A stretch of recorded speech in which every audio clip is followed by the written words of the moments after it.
In order to cast on, you can use 1 needle or 2 needles, and you need some yarn that goes with your needles, of course. I prefer to cast on with 1 needle. I think it's very good practice for tensioning the yarn, that you don't have these sort of tricks to begin with. So take some of the yarn and put it aside. You will learn after some time how much yarn goes with how many stitches cast on. But for this exercise, you just need some. So I have a meter, I think, here. I think that's a little bit more than a yard. I'm not completely sure, but you know, just an arm's worth of tail yarn. Now, the very first stitch we're going to cast on, we're not going to cast on, we're actually going to do a slip stitch. We do that by grabbing the yarn and then making a loop around your fingers. And then you take the thread from back here and you pick it up through the loop on your fingers. This is going to then form a loop up here. This is the first stitch, and a knot down here. Now put your needle through, and you can then, because it's a slip knot, you can adjust it so that it comes up to the needle. Don't put it on too tightly, don't put it on too loosely. You will, after some time, it will become clear what the right tension is. So, this is important. In order for you to cast on the maximum amount of stitches with this yarn, you need your tail yarn to be in front of you. And you need the yarn that goes to the ball to be in the back here. Then you grab both of these and you put your index finger and your thumb through. So I am holding it with my 3 fingers down here. And then I have my thumb and my index finger, and I put it through these 2 strands. Then I turn this hand upwards, turn my thumb upwards.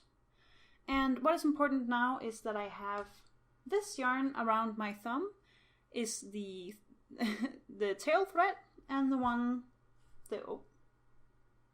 sorry. I'm just going to catch my, here we go.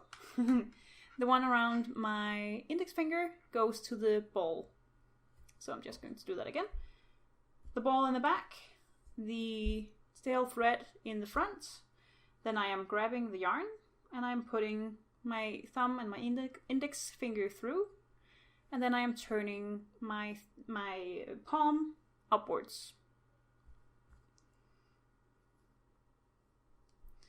So, what we need to do now is to grab a stitch from this. And what we do is we go under the thumb here. Then we go over the index finger, or over the yarn on the index finger. And then we go back through what we came in from on the thumb.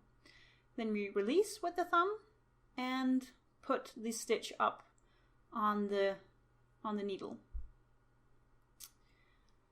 Now, to be sure that you're doing this correctly, what you can do is you can put the needle down here. Don't hurt yourself, of course, but put your needle down here and then run it up along the thumb.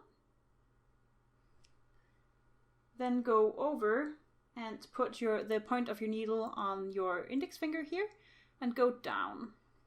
Now you have it in the middle, and all you need to do is to go back through the loop that you came in from.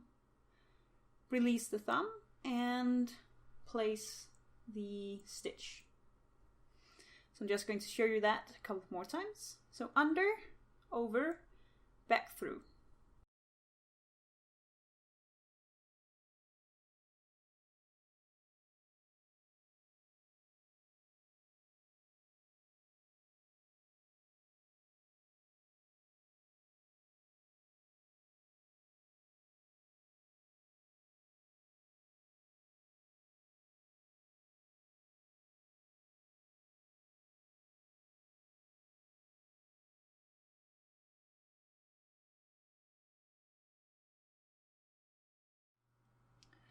So we go under, over, back through.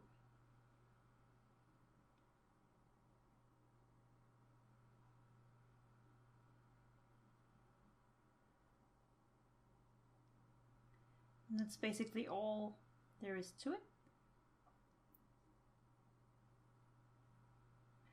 This will leave you with a row of stitches. Every loop on the needle is called a stitch.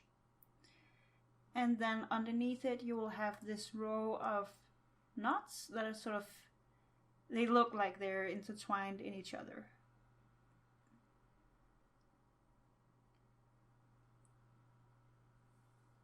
And if you have put it down and you want to cast on more stitches, what you need to do is again make sure that you have your tail thread in front and your ball thread in back, and then you can, I always put my my thumb and my index finger in first, and then I grab the yarn and then I do this. But I think